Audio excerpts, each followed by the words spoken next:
Орон тэрэг үзэгчтэй Монголын мэдээгийн талаас бэлтгэн явуулдаг цагийн хурд мэдээллийн хөтөлбөрийн мягмар гарагийн дугаар эхэлж байна. Монгол Улсын ерөнхийлөг захиагийн элбэгдэрч бүгд найрамдах Польш улсад төрийн айлчлал хийж байна. Айлчлалын талаарх мэдээллийг Польш улсаас манай сурвалжлагч Уянга байгаль манаар ирүүлсэнийг одоо үзэгчтэй авахынд хүргэе. Монгол Улсын ерөнхийлөгч захиагийн элбэгдэрч бүгд найрамдах Польш улсад их албан ёслолын айлчлалд инхүү эхэлж байна. Энэ удаагийн айлчлалаараа ерөнхийлөгч бүгд найрамдах Польш улстай хийх зарим хамтын ажиллагааны баримт бичгүүдэд гарал зурхаас гадна Монгол бизнесийн форумд оролцох юм а. Монгол Улсын ерөнхийлөгч захиагийн элбэгдэрчийг бүгд найрамдах Польш улсын ерөнхийлөгч Вранислав Комаровский ерөнхийлөгчийн ордны хүндэтгэлийн талбайд өгтөн авлаа.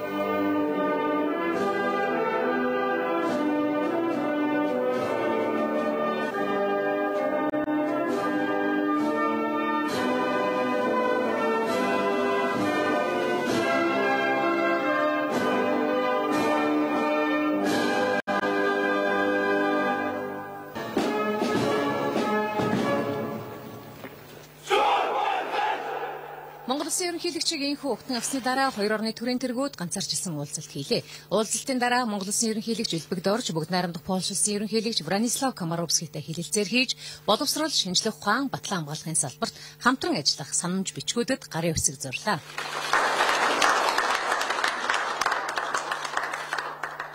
Монгол Улсын эдийн засгийн хурдцтай хөгжиж байгаа байдлыг бид өндрөөр үнэлж байгаа. Эдгээр салбаруудад хамтран ажилласнаар цаашид хоёр орны эдийн засгийн байдал сайжирна гэдэгт найдаж байна.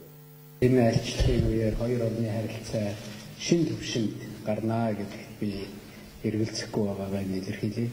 Монгол улс хоёр том хөрш оронтой бид бүгд найрамдах Польш улсыг манай орны 3 дахь хөрш гэж Европын холбоонд байгаа, Европын гэрсэнтэгт байгаа манай одоо найдвартай түнш гэж үндэслэгээ илэрхийлэх нь зөв бахаа гэж бодож. 13 жилийн дараа хийж байгаа энэхүү айлчлалын бүрэлдэхүүнд Монгол улсаас бүгд найрамдах Польш улсад суугаа онц бөгөөд бүрэн эрхэл элчин сайд, гадаад харилцааны сайд, ерөнхийлөгчийн үндэсний аюулгүй байдал, гадаад удирдлагын зөвлөх зэрэг албаны хүмүүс, мөн бизнес, хэвлэл мэдээллийн байгууллагын төлөөлөгчид багтсан юм.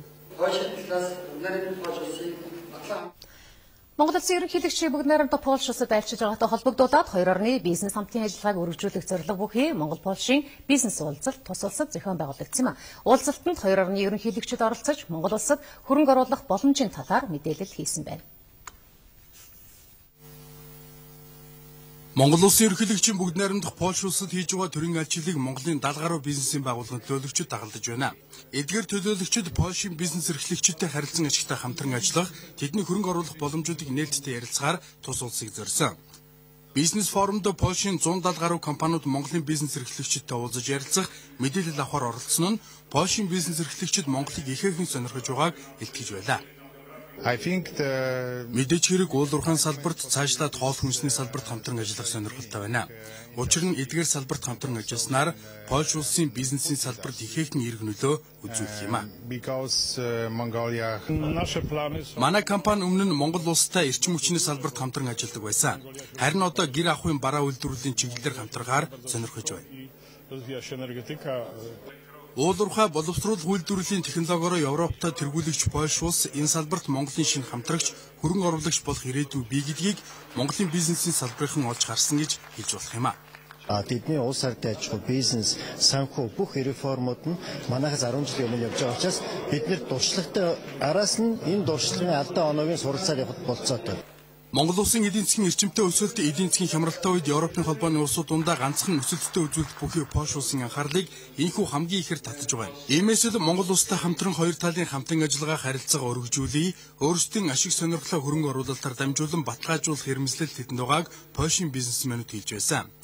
Энэхүү бизнес форумын талаарх дэлгэрэнгүй мэдээллийг айлчлалын талаарх тусгай нэвтрүүлгээр үзэгчдэд хүргэх болно.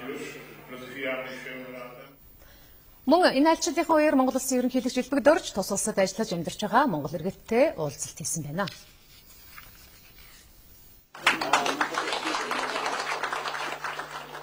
Польш улсад суугаа Монгол иргэдтэй уулзах үеэр шийдвэрлэх шаардлагатай олон асуудлуугаа гэрэгдэлж зарим тодорхой саналыг ерөнхийлөгчид тавилаа. Тухайлбал гадаадад мэдлэж байгаа хүүхдүүдийн хоёрдмол харьяалал, гадаадад ажиллаж байгаа судлаач эрдэмтдийн оюун өмчийг баталгаажуулахтай холбогдсон асуудал ерөнхийлөгчийн анхаарлыг татсан. Мөн Монгол улсад Польшийн элчин сайдын байгуулах хэсэг талаар иргэдийн тэтгэвэр тэтгэмжийн асуудал, оюутны тэтгэлэг зэрэг олон асуудлыг мөн хөндсөн.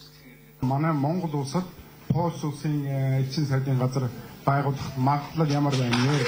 Монголын засгийн газрын тэтгэлэгтэйгээр хүрэлцэн ирдэг оюутнууд маань сарын $200 стипенд авдаг байгаа.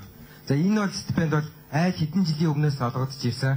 Тухайн үед бол $200-оор бол одоо Польшд маш их хэмжээний юм авах боломжтой, хангалттай байсан. Одоогийн $200 бол хаанаач өгөхгүй байгаа. Тэгээ энэ $200 стипендтэй хүүхдүүд маань болохоор ерөнхийдөө маш хэцүү байдаг. Ирээдүйд монголчуудыг олон болгож нэгтгэхэд ер нь ямар бодлого одоо хэрэгтэй вэ? Одоо тэр олон төрийн бус байгууллагууд ажиллаж байна. Сүүлийн үед идэвхтэй ажиллаж байгаа. Энэ талаар ер нь таны нэг үгийг би сонсох юм уу гэж боддоо. Ерөнхийдөө бид нэр өмнө нь бол мөнгөний зовлонтой ардтан байсан бол одоо болвол тэр тухай яриха болж байгаа. Тэгэхээр нөгөө талаас бас 20 жил ярьсаар байгаад 20 хэдэн жил ярьсаар байгаад одоо ямар асуудал Монголд хамгийн их тулгамдж байна гэдгийг ер нь бүгдээрээ ойлгодог болсон. Одоо бол түүнийг яаж шийдэх вэ? Ямар механизмаар шийдэх вэ? Үр дүн яаж гаргах вэ гэдэг дээр л анхаарах юм бол цаашаа боломжууд байгаа гэдгийг хэлхэн зөв байх. Монгол улс Польш улстай 1950 онд анх дипломат харилцаа тогтоосноос хойш өнөө хүртэл найрсаг харилцаа хамтан ажиллагаатай байлаа. Худалдаа эрүүл мэндийн салбарт 2 орны хувийн хөвшлийн түншлэл илүү хөгжсөн гэж хэлэх болох тус улсад 1200 гаруй монгол иргэд өнөөдөр байдлаар хоршин суудаг юм байна.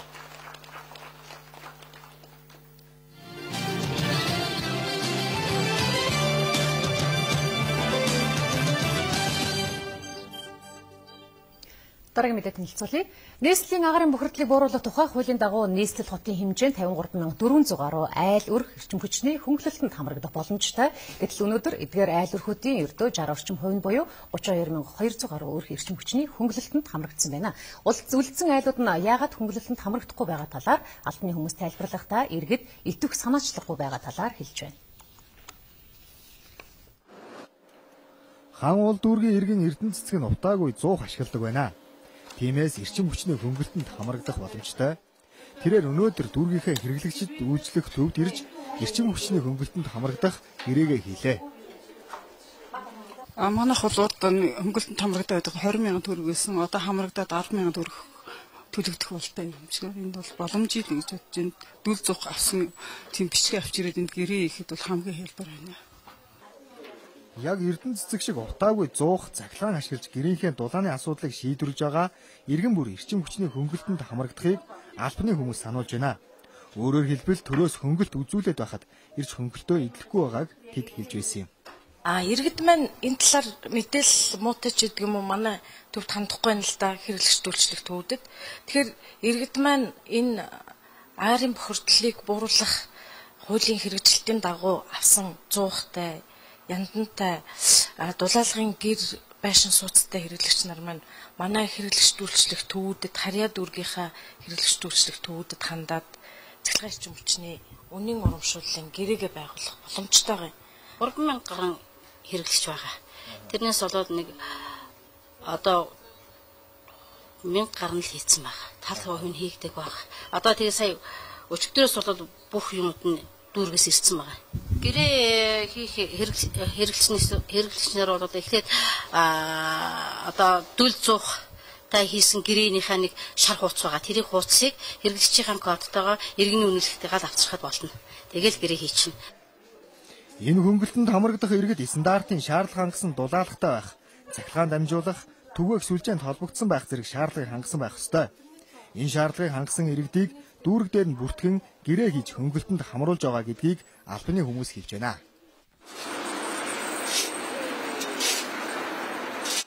Хотын удирдлагууд замын цагдаагийн газар нийслэлийн нийтийн тээврийн газартай хамтраад амралтын өдрүүдэд автомашиныг дугаарын хязгаарлалтаагаар замын хөдөлгөөнд оролцуулахар боллоо. За мөн зарим чиглэл зорчих нийтийн тээврийн хэрэгслийг нэмж томоохон худалдааны төвүүдийн орчмын замыг өргөтгөж нэг урсгалтай болгох ажлыг зохион байгуулж байна.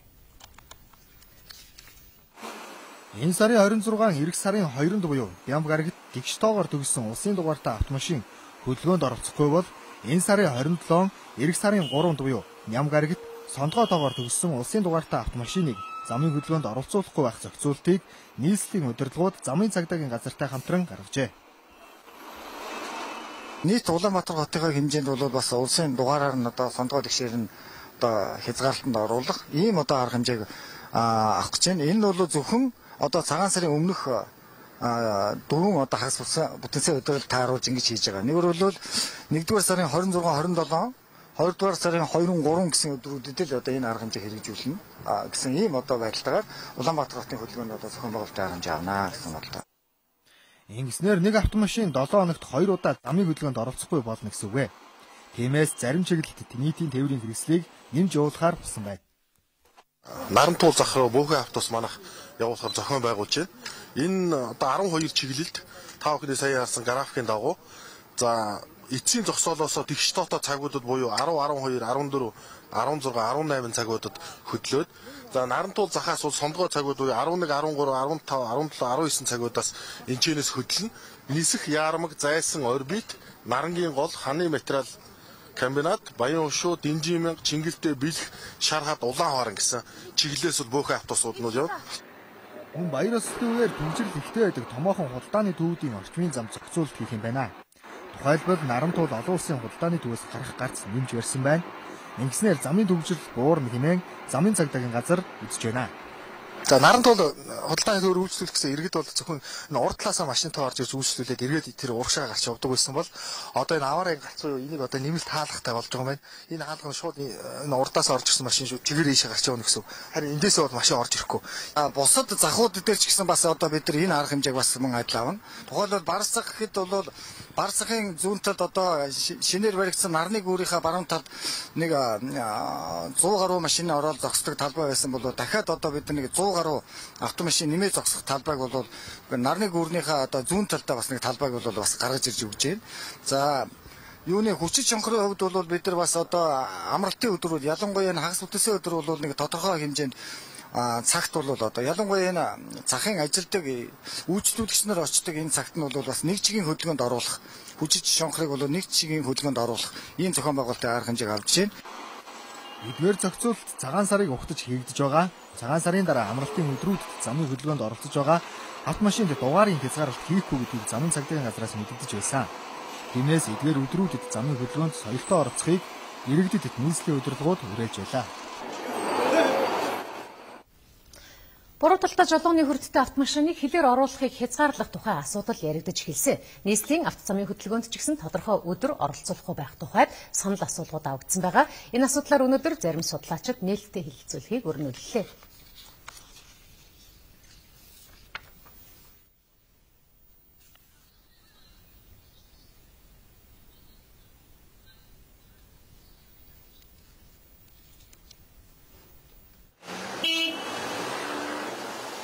Манай улсын хэмжээнд бүртгэлтэй нийт тээврийн хэрэгслийн 49.5% нь буруу талдаа жолоодлоготой. Гэтэл Монгол улсын замын хөдөлгөөний дүрм нь зөв талдаа жолооны хүрттэй автомашин зориулагдсан байдаг. Тиймээс буруу хүрттэй автомашиныг гэрлийн тусгал болон бусад эд ангиас шалтгаалan замын ослон нэмэгддэг судалгаа байна. Энэ асуудлыг шийдэхийн тулд жолооны хүртийг шилжүүлэх стандартыг тогтоосон байна. Жолооны хүртийг зөв болгохын тулд нэг машин дунджаар $1900 шаардлагатай гэсэн тооцоо гарчээ. Тодорхой хэмжээний зэрэг нөгөө бус деталуудаас болохоос гадна гэрэл дээр маш анхаарат байгаа. Энэ одоо яг баруун талд өрүүлтэй машины гэрэл нь ийм диаграм үүсэж тусдаг юм байна л да. Одоо энэ дээр яг зурагчлалын гаргацсан байгаа. Одоо бидний яриад байгаа энэ буруу талтай өрүүлтэй машин бол яг нөгөө нэг одоо манай урсгал буюу нөгөө эсрэг талаас ирж байгаа машины тал руугаа түлхүү тусдаг ийм үйлдвэрлэлийн стандартууд одоо дэлхийн энэ машин үйлдвэрлэж байгаа брэндүүд яг ийм стандартын дагуу хийгээд байгаа юм байна. Тэгэхээр Гэлбанаас үүсч одоо нөгөө зам хөндлөн гарч байгаа хүн харагдахгүй тийм орчин үүсдэг шүү дээ. Та нар өөрсдөө мэдж байгаа.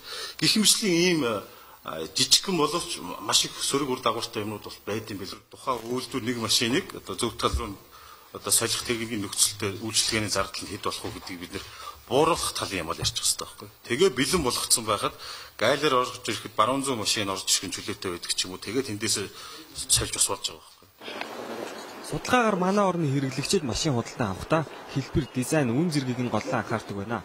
Харин барууны орны хэрэглэгчид аюулгүй байдал 1 номерт гэсэн хариултыг өгдөг байна. Заавал дизайн эсвэл үнээрээ хүн хөтлөх ёсгүй, хүн өөрийнхөө аюулгүй байдал, үр хүүхдийнхээ аюулгүй байдал те тэрэн дээр хамгийн түрүүнд анхаарах ёстой гэдгийг л чухал байхгүй юм те. Гайлын ерөнхий газраас өнгөрсөн онд л гэхэд 2.1 их найт төгрөгийг улсын төсөвт төвлөрүүлсэн.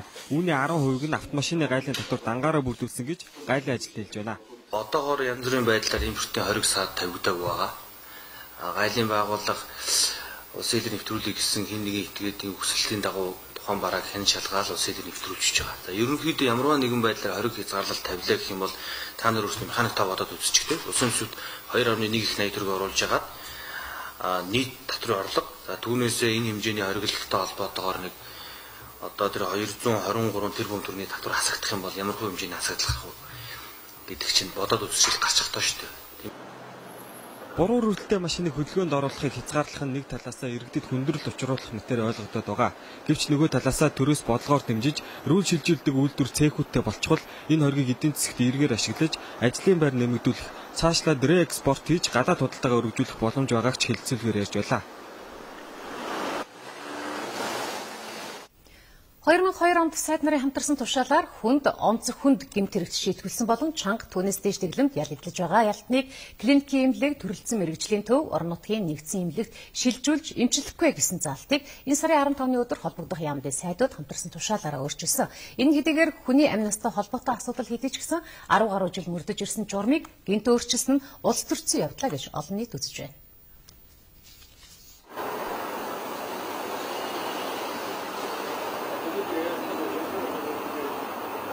За үзэгчдээ тэгэхээр клиникийн 2 дугаар нэгдсэн эмнэлэг дээр ирээд байна. За энд хууль зүйн болон эрүүл мэндийн сайдын хамтарсан тушаалаар хүнд болон онц хүнд гэмтэрэг үйлдсэн хориглоодыг эмчлэхээр болсон. За тэгэхээр яг хизээнээс хичнээн хориглыг энд одоо эмчлэх болон за нэмлийн удирдлагууд энэ тал дээр ямар байр суурьтай байгааг бид тодруулахаар ирсэн. За гэсэн ч одоо эмнэлгийн удирдлагууд бидэнд мэдээлэл өгсөнгүй. Сайд нарын гэж нэрлэгдэх клиникийн 2 дугаар эмнэлэг хориглоодыг хүлээж авахд хэдийн бэлдэн дотрын 2 дугаар цагта нэг палат сулласан байна. Гаргасан шийдвэрийн дагуу 10 жилийн ялтай Эр, 11 жилийн ялтай 81 настай Д болон 2.5 жилийн ялтай Намбарын энх 2 нарын 3 хориглол хэвтэн эмчлүүлэх шаардлагатай гэсэн дүгнэлтийг 20 хангийн нэгдсэн эмнэлгийнхэн гаргасан байна. Хэрэв прокуророос үнийг хүлээн зөвшөөрвөл хугацаа олохгүй авчрах юм байна. Харин сэтгүүлчид эрүүл мэндийн яамныхнаас энэ нь ямар нэгэн улс төрийн зорилготой эсэх болоод Тэмүүжин сайдын хийсэн мэдээллийг няцааж байгаа явдал биш үз гэдгийг тодрууллаа. Ер нь Монгол улсын хэмжээгээр анхны тусламжийг анхны тусламж үзүүлдэг. 1-р шатлал, 2-р шатлал гэдэг нь бол бас тодорхой хэмжээний мэрэгжлийн тусламжуудыг мэс засал халдварт сүрьяагаад эмчилгээ хийдэг юм аймгийн нэгдсэн эмнэлэг, дүүргийн нэгдсэн эмнэлгийн хэмжээ байдаг. 3-р шатлалны дэг бол бас нарийн мэрэгжлийн зайлшгүй өндөр мэрэгжлийн эмчилгээ шаардлагатай, өндөр мэрэгжлийн аппарат авах шаардсан ийм нөхцөл эмчилгээ болдог энэ шийдэл байгаа. Тэгэхээр өнгөрсөн хугацаанд бол Монгол улсад ялагдж байгаа энэ хоригдлууд бол нарийн мэрэгжлийн хүнд, онц хүнд ийм ялтай ийм хүмүүсүүд бол нарийн мэрэгжлийн тусламж авах боломжгүй. Нарийн мэрэгжлийн эмнэлэг шилжиж эмчлүүлэх хоригтой заалттай юм байсан. Уг нь хууль зүйн сайдын тушаалаар хориглуудад зориулсан тусгаалсан эмнэлгийг тунуудахгүй буюу энэ оны 8 дугаар сард бэлэн болгоно. Гэхдээ тэр хүртэх хугацаанд хүний амнаас өнгөдөх ёсгүй гэсэн чигийг барьж байгаа гэдгийг хэлхийг нь дуулгалаа. Хориглуудын амнаас эрүүл мэндийг аврах ганц гарцвал нарийн мэрэгжлийн эмчилгээ хийлгэх шаардлага юм байна. Тийм тэдний эрүүл мэндийн хаалттай орчинд салхи оруулах цаг болсон учраас заавал 2 дугаар эмнэлэг гэхгүй клиникийн төв эмнэлгүүдэд авчирч шаардлагатай эмчилгээг хийн. Орон нутагт ял эдлэгсэд харин аймгийн нэгдсэн эмнэлэгт хүргэхдгээр болж байна. Түүнээс өмнө бол тэр хол газраас хорихын эмнэлгээс машин явж, эмч явж, зөөж авчирдаг, цаг алддаг юм их байдалтай байсан. Тэгвэл энэ нээснээс болж эрүүл мэндийн сайдаас энэ эрүүл мэндийн яамны харьяа клиникийн төв эмнэлгүүд, төрөлцсөн мэрэгжлийн төв эмнэлэг, нийслэлийн эрүүл мэндийн газар, бүсийн онцлог эмчний төв, нэгдсэн эмнэлгийн дарга захирлууд албан тооцоолсон. Энэ юутай холбоотойгоор та бүхэн орон нутгийн тэмцээнэ энэ хүндтэй юм нөхцөлд нарийн мэрэгжлийн тусламжийг эмчилгээ үзүүлээ гэж ингэж яасан байна. Хүнд болон онц хүнд гэмт хэрэгүүлсэн ялтнуудын хэвтэн эмчлүүлэх хөрөөг сайн тусгаарлаж байгаа. Ер нь бол тэдний ихэнх нь үхлийн ирмэгдээр ирсэн хүнд өвчтэй тул жирийн иргэдэд айх завдал өгөхгүй гэдгийг ч мөн хэлж байна.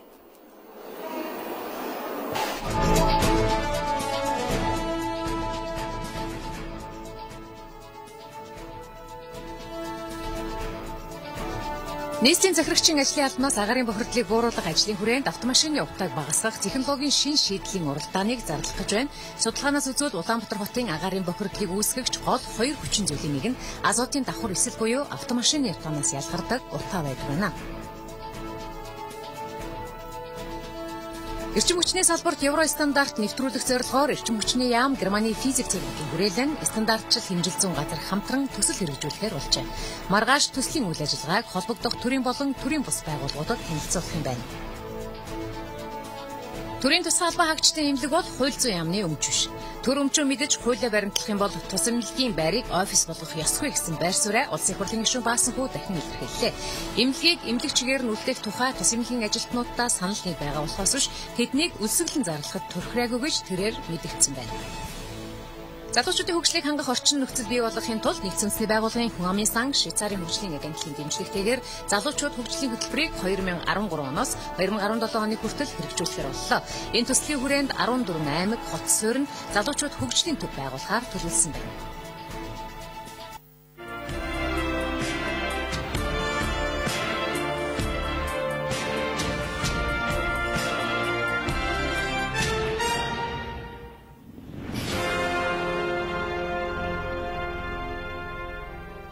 Цагаарт мэдээллийн хөтөлбөрийн сонгуул үзэж бидэнтэй хамт байгаа үзэгч та бүхэнд баярлалаа. Дараагийн мэдээлэл танилцуулъя. Төв Азийн хамгийн чанартай нөөц ихтэй нүүрсний ордод эзэн суусан Эрдэнэс 5 толгой компани санхүүгийн хүнд байдалд орсноо зарлаад байгаа. 5 толгойн хувьцааны 20%-ийг иргэдэд үн төлбөргүй, харин 10%-ийг нь үндэсний аж ахуйн нэгжүүдтэй худалдах шийдвэрийг улсын их хурл засгийн газар гаргасны дагуу 15,000 гаруй аж ахуйн нэгж хувьцаа авах мөнгөө төлсөн байгаа. Харин IPO хойшлогдсон тул компаниудын мөнгийг яах вэ гэдэг сэдвийг бид өнөөдөр хөндөж байна. 2012 оны 9-р сард Эрдэнэс 5 толгой компани дэлхийн зах зээл IPO гаргана. Иймээс хувьцаа худалдан авах хүсэлтэй аж ахуйн нэгжүүд 7-р сарын 1-ээс өмнө амжин мөнгөө тушаа гэсэн мэдээллийг засгийн газраас томилогдсон ажлын хэсгийн гишүүд нь хүчээснийг 2012 оны 6-р сарын 3-ны 7 хоногийн тойм хөтөлбөрийн архиваас бид иргэн сануулж байна. Тухайн одоо аж ахуйн нэгж маань үнцаасын төлбөр тооцоо төлөрсөн хадгаламжийн төвдөх за Монгол банкнд байгаа 360 30.5 гэсэн дансанд хувьцаа хичнээн хувьцаа худалдаа авахын тэрэнд ногдох төлбөр олол шилжүүлэх ёстой. Хувьцаа авах гэдэг аж ахуйн нэгж байгууллага маань алдартай жижиг байсан байж болно. Чагтан тайлбар өгдөг байж байсан болно. Давтварлалт үлсэн бол энэ аж ахуйн нэгж байгууллага багтана гэж ингэж ойлгож болох нь. IPO гаргаснаар хувьцаа үнд хүрч оруулсан мөнгө нь хэд дахин үржинэ гэдэгт итгэсэн компаниуд яарн сандран чадах хэмжээгээр хувьцаа худалдан авсан. Яг хичнээн компани ямар хэмжээний мөнгөөр хувьцаа худалдан авсан бэ? Өнгөрсөн сонгуульд оролдож өмнө нь энэ аж ахуйн нэгж 10%-ийг төрүүчийн засгийн газар зарах гэж оролдсон. Гэвч тэр нь сайн амжилтанд хүрээгүй. 40 орчим одоо мянган аж ахуйн нэгж худалдаж авах юм болцоотой гэж тогтоогдсон. Гэтэл тэр аж ахуйн нэгжүүдээс зөвхөн 1500 гаруй аж ахуйн нэгж хувьцааг худалдаж авсан. 27 орчим тэрбум төгрөг хоримтлагдсан гэдгийг. Тэр мөнгө бол манай дансанд орж ирээгүй ч махаа нэг бол бид хэлж мэдэхгүй. Үнцаасны төлбөр тооцоо төлөрсөн хадгаламжийн төв төрөмжт компани бол энэ хувьцааны төлбөрийг төвлөрүүлэх аж ахуйн нэгжид бүртгэх энэ асуудлыг бол засгийн газраас баталсан журмын дагуу зохион байгуулсан. За эндээс бол сангийн яамд тус компаниас ирүүлсэн мэдээлэлээр бол нийтдээ 1239 аж ахуйн нэгж хувьцаа худалдаж авсны төлбөрт 27 тэрбум 172 сая төгрөг бол төлрүүлсэн гэсэн мэдээг бол бид нарт ирүүлсэн байна.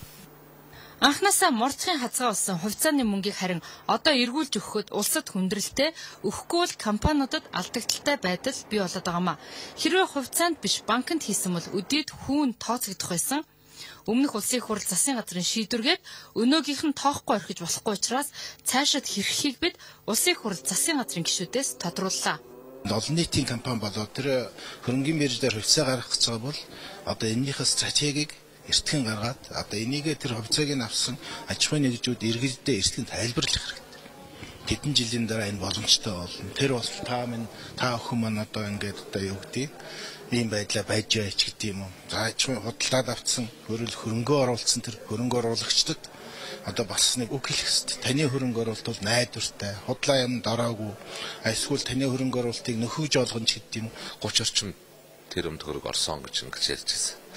Тэр хүсчээсэн хэмжээнээс бол бага тоо юм байна. Тэгээд энэ асуудлыг одоо шийдвэрлэх шаардлагатай гэдэг. Нэгдүгээрт бол эдгээр аж ахуйн нэгжүүд ямар ч байсан 5 толгойн хувьцааг цаашд иргэд одоо худалдах юм бол худалдаж авах эрх нь бол нэгдсэн гэж ойлгох хэрэгтэй болов уу гэж бодож байна. Тэгээд миний харалтаа Эрдэнэс 5-7 компаниг энэ асуудлыг хэрхэн шийдвэрлэх асуудлыг засгийн газар танилцуулгээд манай янта хамтарч ажиллаж байгаа гэж хэлэх байна.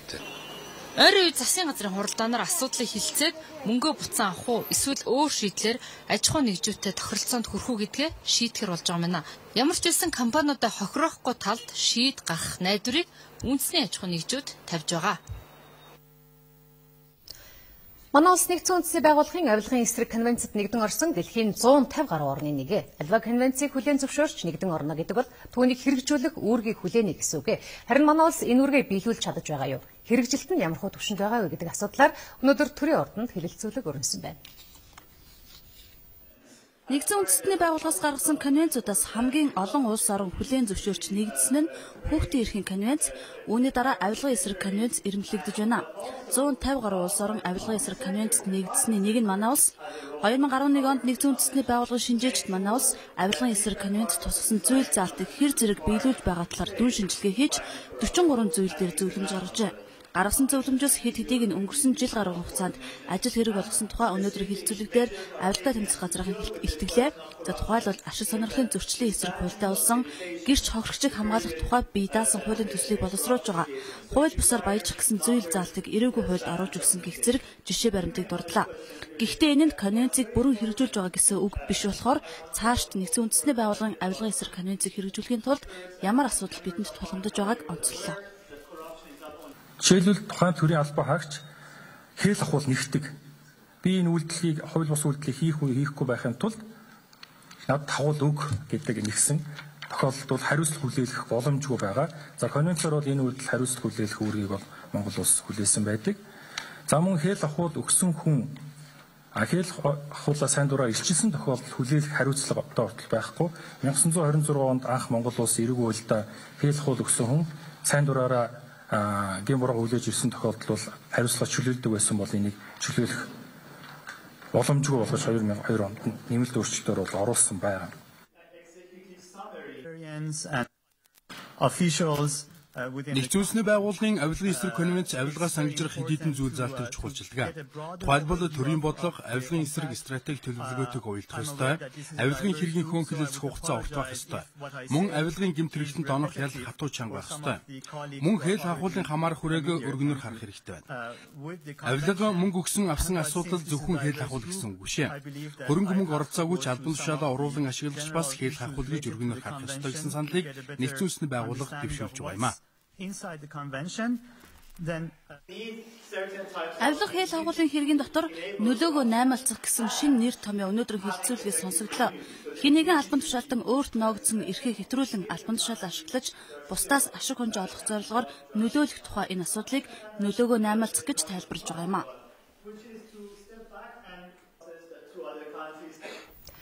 Иргэдээс улсын хурлын гишүүд болон улсын хурлын даргад хаягдсан өргөдөл захидал саналыг хэрхэн шийдвэрлэх тухай асуудал өнөөдөр улсын хурал дахь өргөдлийн байнгын хороогоор хөндөгдсөн байна. Ирсэн санал хүсэлтийн нийтдээ 90 гаруй хувь нь улсын хурлын бүрэн эрхэд хамаарахгүй асуудал байдаг байна. Харьяа дүүрэг хорон шийдчих боломжтой нийгмийн халамжийн чиглэлийн асуудлуудыг иргэд улсын хурлын гишүүдээрээ шийдвэрлэхээр тэдэнд хандах нь их байна гэдгийг ажлын эсгийнхний дүгнэлтээс харж болохоор байна гэлээ. Улсын хурал дахь өргөдлийн байнгын хороо байгуулагдаад 4 сар болсон. Энэ хугацаанд улсын хуралд гэж хаяглаж иргэдээс ирүүлсэн өргөдөл санал хүсэлтийг судалж мониторинг хийжээ. Сүүлийн 5 жилийн байдлаар нийтдээ 12 мянган өргөдөл ирснээс 96% нь улсын хурлын бүр эрхэд хамаарах асуудал биш байсан байна. Улсын хурлын гишүүнд хаягдсан 3 өргөдөл тутмын нэг нь гэр хүссэн өргөдөл байдгийн байна. Мөн орон сууцтай болмоор байна, эмчилгээний зардал олж өгөөч, ажилд ормоор байна, шагнуулмаар байна гэх зэрэг өргөдөл ирсэн нийт өргөдлийн 96% эзэлдэг тухай судалгаа хийсэн ажлын хэсгийнхаа ярьлаа. Хайж гээсэн бичиг баримтыг минь олж өгөөч гэж тойргоос сонгогдсон гишүүнээс гуйж өссөн тохиолдолч байдаг. Өөрөөр хэлбэл ирсэн нийт өргөдлийн 4% нь улсын хурал хуулийнхаа дагуу хариугч шийдвэрлэх боломжтой асуудлыг агуулж байдаг юм байна. За гисэн ч өнгөрсөн хугацаанд улсын хурал болон гишүүд ирсэн нийт өргөдлийн 28%-ыг ямар нэгэн хэмжээгээр шийджээ. Өмнө нь бол зүгээр 25% нь бол өргөдлийн бол буцаачдаг байсан бол бид нар ямар нэг байдлаар буцаахгүй байгаа. Энэ дээр нь зөвлөмж бүхий хариу өгч байгаа. Тэр нь юу вэ гэхээр ийм хуулийн дагуу та ийшээ ингэж энэ асуудлаар хандах нь байна. Гэхдээ энэ одоо хуулийн заалтыг дагуу ингэнэ гэдэг тэр хуулийнхын заалтууд хаашаа хүнд яаж хандах гэдэг аргачлал зөвлөмж өгөхий хариултуудыг өгч байгаа. Иргэдээс ирүүлсэн өргөдөл хүсэлтийг судалгааны хэрэгсэл болон ашиглая гэсэн саналыг байнгын орооны гишүүд хэллээ. За ер нь цаашдаа энэ асуудлыг хэрхэн шийдвэрлэх вэ? Иргэдэд хоосон горилго төрүүлж өргөдлийг нь хүлээж авсаар байх уу гэсэн асуудлыг чирлээ. Төрийн үйлчилгээгээ хийхгүй байгаа улсуудын олон нийтийн харилцаа албанд бид хийгээд байна гэсэн үг шүү дээ. Тэдэнд ямар шийтгэвэр пенальти байх вэ? Энд чинь тэнд доор гэр өгөх ёстой төрийн үйлчилгээний хүн гэр өгөхгүй байгаа учраас манайхан одоо гэр өгөх ажлыг эндээс сайн дураараа хийх болчиход байна шүү дээ. Энэ дээр одоо тэднүүст одоо хариуцлага ногдуулдаг тэр систем нь энэ дотор хэр байна вэ? Улсын хурал руу хандаж иргэд ийхүү бүрэн эрхтэн хамааралтай бус асуудлаар өргөдөл хүсэлт илгээж байгаа нь иргэдэд мэдээлэл дутмаг байгааг харуулж байгаа хэрэг нөгөөтэйгүр нийгмийн халамжийн бодлого, намуудын сонгуулийн амлалт зэрэг нь иргэдийг бэлэнчлэх сэтгэлгээр хөтөлснөөс үүдэлтэй гэж судалгаа хийсэн ажлын хэсгийн дүгнэлттэй дурдсан байлаа. Сүүлийн үед мэдээллийн аюулгүй байдлын талаар мөн кибер дайралтаас хамгаалах асуудлаар байгууллага аж ахуйн нэгж болон төрийн байгууллагууд ч гэсэн анхаардаг болсон. Тэгвэл Tradium Security компаниас энэ талын мэргэжилтэн бэлдэх ёс зүйн хакер сургалтыг зохион байгуулсан байна. Тус компанийн Америкийн нэгдсэн улсад энэ салбартаа эхний 10-т багтдаг EC Consult компанийн сургалтыг албан ёсны эрхтэйгээр оруулж ирсэн байна. Сургалтанд Монголын томоохон банкуд, уул уурхай, үүрэн телефон болон интернет түгээх чиглэлээр үйл ажиллагаа явуулдаг байгууллагын сүлжээний инженер, аудиторууд хамрагдсан байна. Энэхүү сургалтанд хамрагдсанараа тухайн байгууллагын системийн админ, системийн инженер нь өөрийн сүлжээг бусдын халдлагаас болон бусад кибер довтлогоноос найдвартай хамгаалах арга барилыг эзэмших юм байгаамаа. Тусгай сургалтыг Монгол зохион байгуулснараа хямд зардлаар богино хугацаанд сүлжээний инженерийн мэдлэг чадварыг дээшлүүлэн хөгжүүлж дэлхийд хүлээн зөвшөөрөгдсөн сертификатыг авах боломжийг нээж байгаа гэдгийг тус компанийнхан хэлж байна. Дараагийн мэдээг тэмдэглэлээ.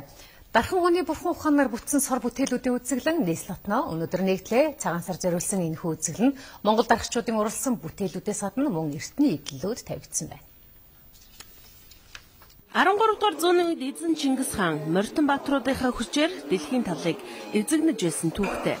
Яг тэр үед эдэлж хэрглэж байсан эмээл хазаар нь одоогийн эмээлнээс ялгаатай байсныг дарагчдын хийсэн олон жилийн судалгаа нотолсон байна. Одоо Ленинград, Эрмитажд байгаа эмээлүүд дэлхийн одоо Монголтой холбоотой бүх үзэсгэлэнгүүдэд гарсан эмээлийн зурагнууд, Дундад Азийн зурагнууд, өвөр Монголын одоо түүхийн үндэсний түүхийн музейд байгаа зурагнууд бидний одоо бас ном сэтгүүлд хэвлэгдэн үлдсэн энэ зургуудын судалгаанаас үндэслэж энэ имэйлийн загварыг бол одоо бид нар гаргасан юм аа. Тэгээ Монгол имэйл гэдэг бол одоо орчин үед бидний хэрэгжилж байгаа имэйлийн загвар бол арай өөрчлөгдсөн. 19 дугаар зуунд бид нар манжийн дарамт орсноос хойш монголчуудын имэйлийн загвар өөрчлөгдөж одоо хүн суухад бас жахан юм төвөгтэй авчиг дөрвөлжин энэ төр болсон да. Нүүлжт бол угаасаа дөрвөлжин хэрэгэлдэг байсан. Дандаа юм дугуй юм хэрэгэлдэг. Би дугуй гэрт амьдардаг, дугуй юм хэрэгэлдэг юм. Дандаа юм хурд үзүүртэй биш. Дандаа юм өлгөр үзүүртэй дугуй болонтой юм хэрэгэлдэг байсан. Энэ уламжлалыг бид нар сэргээж энэ имэйлийг урлаж одоо ингэж гаргасан юм аа. Энэ имэйлийг бүтээхийн тулд судлаачдаас гадна ойдолчин, дархан, сэлбэрчин гээд 6 уран гартан хагас жилийн турш хөдөлмөрлжээ. Яг л иймэрхүү маягаар 8 урчууд 3 жилийн турш уралсан Алтан шармал, мөнгөн завья, Батнаруу хийцэн мөнгөн аяга үзэсгэлэнгийн гол чимэг болж байлаа. Жишээлбэл Батнаруу хийцэн аягыг урлахын тулд алт мөнгөөр утас цохиж сүлжмэл хээг нь гараараа зангиддаг байна. За энэ бол дархан хүний цус өршгүй хөдөлмөр, ууггүй хичээл зүтгэлийн нэг жишээ маа. Дахин давтагдшгүй дархны бүтээлүүд хэдэн зууны турш үнцэнэ алдалгүй ирсний нэг баталгаа бол хөөрөг. Үзэсгэлэн зохион байгуулагчид хамгийн үнцэнтэй эртний эдэл болох халтар манан хөөргөө ингэж танилцууллаа. За энэ хөөрг бол 19-с 20 дугаар зууны ихэнх үед хийгдсэн. Халтар манан хөөргөний одоо бас нэг загвар. Чулууны бол өөрөөс тогтоц маш гоё тод өнгө. Халтар манан хөөргөний одоо хамгийн сайн өнгөд тооцогдож байгаа хөөрг. Одоо орчин цагт бол энэ 18-19 дугаар зуунд хөөрг хийжсэн халтар хөөр чулуу бол одоо байхгүй болсон. Олдурлдгүй байгаль дээр ховор болсон. Ийм учраас тэр цаг үеийн хөөргнүүд үнэтэй байгаа байхгүй. Энэ бол 19-р зууны үед хэрэглэгдэж байсан Монгол их нарийн толгойн чимэг.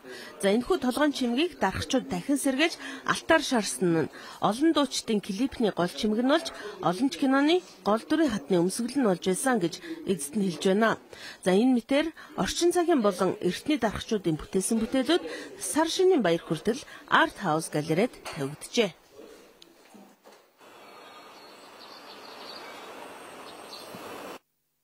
Монгол улсын ерөнхий сайдын ивэлдор Монгол үйлдвэрлэлийг цагаан сарын үзэсгэлэн худалдаа. Мишель Экспо төвд 1-р сарын 17-оос өчигний өдрүүдэд Аса цирк IT World төвдөд 1-р сарын 17-оос 2-р сарын 9-ний өдрүүдэд зохион байгуулна. Монгол гоё, Монгол бэлэг, Монгол эдэгээрээ сар шиндээ сайхан шинлээрээ. Ерөнхий зохион байгуулагч үйлдвэр хөдөө аж ахуйн яам, хөдөлмөрийн яам.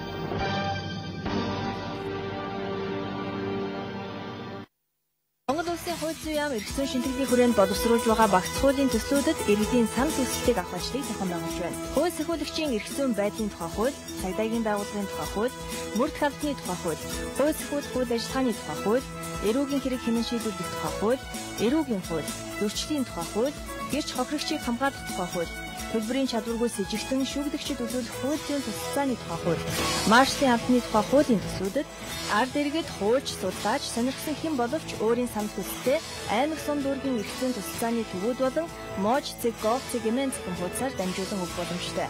Эрхцэн шинтгэлд та бүхний оролцоо чухал. Хуулийг хүн бүрт тэгш үйлчилдэг болгох нь. Монгол Улсын засгийн газар, Монгол Улсын хууль зүйн яам. Бид таахан дотоод үйл явдлын мэдээлэлээс танилцууллаа. Одоо улсын амьдрал дөрнөж байгаа үйл явдлаас томилон танилцуулъя. Хоёр дахь удаага улиран сонгогдсон Америк нэгдсэн улсын ерөнхийлөгч Барак Обамагийн тангар өргөх ёсол өчигдөр Вашингтон хотноо болж өнгөрлөө.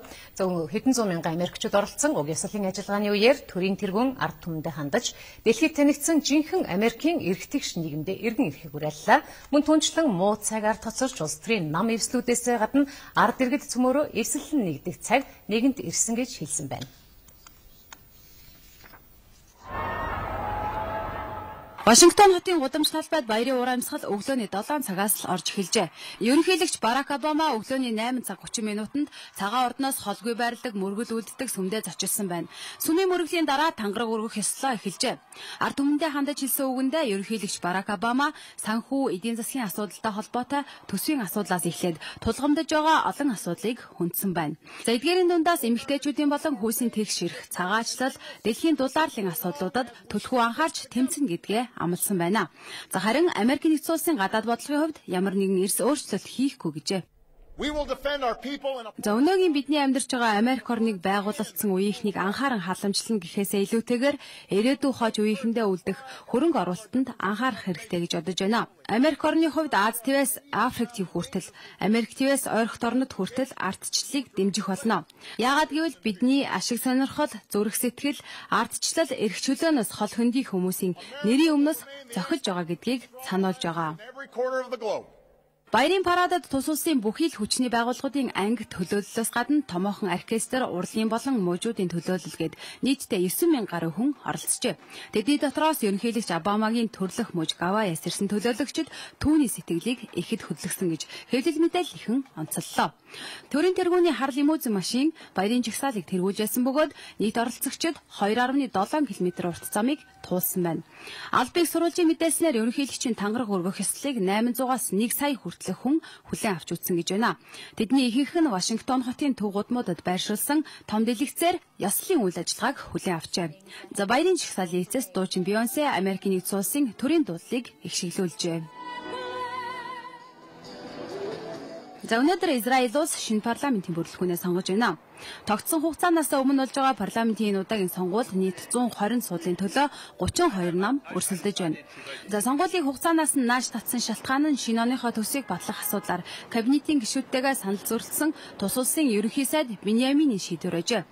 Тус улсын хэмжээнд 5.5 сая орчим сонгогч бүртгэлтэй байдаг бөгөөд тэдэнд зориулан 10,000 санал хураах хэсэг ажиллаж байна. Сонгуулийн өмнөх судалгаагаар тус улсын одоогийн ерөнхий сайдын албыг хашиж байгаа Биньямины тэргүүлдэг Ликуд нам илүү санал авахар дүн гарчээ.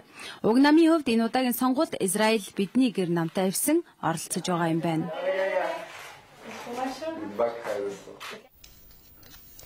Их Британий ханхүү Харри Афганистан улсад 4 сарын туршид цэргийн алба хаагаад эх орондоо өчигдөр иргэн иржээ. Тэрээр энэ удаад агаарын цэргийн хүчинд алба хаасан байна. Тодорхойлбол Апачи их нисдэг тэрэгний 1-р нисгчийн үүргийг гүйцэтгэж байжээ. За хэдийгээр ханхүү Гарри өчигдөр оройхон их нутагтаа хөл тавьсан ч хэлэл мэдээллийн ихэнтэй уулзалт хийж амжижээ. Афганистанд өнгөрсөн 4 сарын хугацаанд алба хаах үедээ тэрээр хэд хэдэн удаа талибуудыг буудах шаардлага гарсан тухайга дурсаад зарим үед хүний аймыг аврахын тулд амиар нь солих шаардлага гардаг юм байна гэдгийг онцолжээ. Түүний хувьд хоёр дахь удаага ийхүү алба хашж байгаа бөгөөд энэ удаагийн томилгоо нь өмнөхөөсөө илүү таалагдсан гэж байна. Тусгай ажиллагааны үед нислэг хийж байхдаа хамгийн сайхан мэдрэмжийг мэдэрч байснаач тэрээр нуугаагүй байна. За нэг бүлэгт нэгдэж хамт алба хаажсан цэргүүд нь түүнтэй энгийн дотн харьцаж нөхөрлөж байсан ч бусад бүлгүүдийн албан хаагчтай хамт хоол идэх үед таагүй мэдрэмж төрдөг байсан тухайгаач тэрээр мөн дурсжээ. Ханхүү Гарри анхны албаа мөн л Афганистан улсад 2008 онд хааж исэн бөгөөд хоёр удаагийн энэ алба нь нэгтгэхээсээ илүү тайван өнгөрчээ.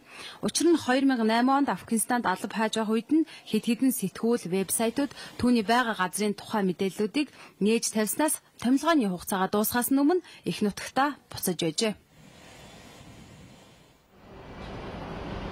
Дэлхийн нийтийн хэмжээнд ажилгүйдэл өссөн судалгаа гарчээ. Олон улсын хөдөлмөр эрхлэлтийн байгууллагаас гаргасан судалгаагаар өнгөрсөн онд ажилгүйдэл хамгийн өндөр хувиар өссөн байна. За тодорхойлбол 2009 оноос хойших судалгаануудаас ажилгүйдлийн төвшин эрс өссөн тоо гарчээ. 2013 онд ч гэсэн энэ тоо өсөх хандлагатай байгааг тус улсын төлөөлөгчид хэлж байна. За тэдний нийтлсэн судалгаанаас харахад зөвхөн 2012 онд л гэхэд бүх дэлхийн нийтээрээ 200 сая хүн ажилгүй байгаа мэдээлэл бүртгэгдсэн байна. За ажилгүйдлийг байршлаар нь авч үзвэл барууны орнуудад төдийгүй дорнод Азуулан ойрхон орнуудын орнуудад ихссэн байна. Тэр дундаа залуучуудын ажлын эрхлэлт буурсан байна. За тодорхойлох юм бол ажил их насны залуучуудын 3.1-ээс илүү хувь нь ажилгүй гэсэн судалгаа гарчээ. Тиймээс олон улсын хөдөлмөр эрхлэлтийн энэ байгууллагаас улс орнуудын засгийн газруудад хандаж залуусыг дадлагжих боломжтой хөтөлбөрүүдийг өргөн хүрээнд хэрэгжүүлэхийг уриалжээ. Судалгааны эцсээр гаргасан дүнгээр Европын холбооны орнуудын зээлийн асуудал хурдцтай хөгжиж байгаа орнуудын худалдааны хэмжээг бууруулж байгаа үзүүлэлт гарсан байна.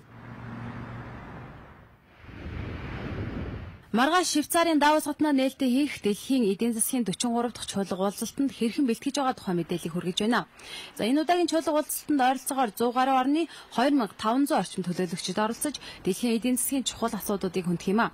За 5 гарагаас бям гараг хүртэл үргэлжлэх энэ чуулга уулзалтанд бэлдэж зочлон ирэх улс үндэстнүүдийг угтах газруудад тухайн улс орныхын туг далбааг намруулсан байна. За мөн хотын аюулгүй байдлыг хангах үүднээс цагдаагийнханд хүч нэмэгдүүлжээ. Агаарын бохирлын асуудалд ч мөн анхаарлаа хандуулж замын хөдөлгөөнд оролцох автомашинуудад зориулан тодорхой зааварчилгааг бас хөргүүлсэн байна. Орон нутгийн жижиг зочид буудлуудын хувьд ч мөн бэлтгэлээ базаасан тухай мэдээлж байна. Зочид буудлын үйлчлэгээтэй энэ орон сууцнуудыг түрээслэхэд өдрийн 600 швейцар франк төлдөг байна. Үүнд ч иргэд тааламжтай ханддаг бөгөөд зочдоо угтахад бэлэн гэдгээ илэрхийлжээ. 50 гаруй орны төрийн тэргүүн ерөнхий сайдуудаас гадна Microsoft корпорацийн үүсгэн байгуулагч Bill Gates, Нэгдсэн үндэсний байгууллагын ерөнхий нарийн бичгийн дарга Ban Ki-moon болон олон улсын валютын сангийн захирал Christine Lagarde нар мөн өргөжжээ. Бид тоохонд олон улсын амьдрал дөрмөж байгаа үйл явдлаас танилцууллаа. Одоо өдрүүдийн цаг агарын урдчилсан мэдээг хүргэе.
Бид тоохонд цагийн хүрд мэдээллийн хөтөлбөрийн 1 гарагийн дугаарыг хүргэлээ. Манай хөтөлбөртэй хамт үзэгч та бүхэнд баярлалаа. Та бүхний маргаашийн ажил дамжуулт хүсье.